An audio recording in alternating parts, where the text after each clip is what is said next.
আজকে আমি তিল নিয়েছি, সাদা তিল। তিলের লাডু বানাবো। পুরা রেসিপি ভিডিওগুলো দেখবেন। এখন আমি একটু হালকা ভেজে নিব তিলটা। এখন এই যে আমি একটু পানি দিলাম, আর এখন চিনি দিয়ে দিলাম। ক্যারামেলটা বানিয়ে নিব। একটু এই যে লাল হয়ে আসছে, এখন আমি তিল ভাজাটা দিয়ে দিব।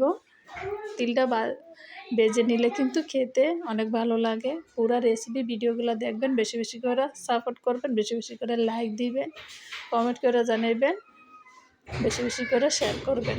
এখন এই যে আমি নামায় নিলাম। এখন আমি একটু ঘি মেখে তারপর আমি লাডুগুলো বানাবো।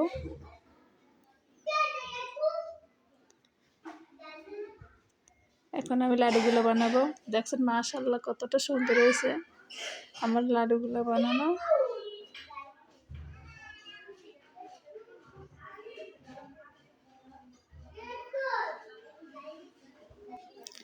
সবাই কিন্তু এটা, ছোট বড় সবাই কিন্তু পারে, চেষ্টা করলে একদম সহজ, ঝটপট হয়ে গেল আমার তিলের খাজাও বলতে পারেন, আবার তিলের লাডু বলতে পারেন। তিলের লাডু খেতে কিন্তু অসাধারণ। পুরো রেসিপি ভিডিওগুলো দেখবেন, বেশি বেশি করে সাবস্ক্রাইব করবেন, লাইক দেবেন, শেয়ার করবেন, কমেন্ট করে জানাবেন কেমন লাগছে আমাদের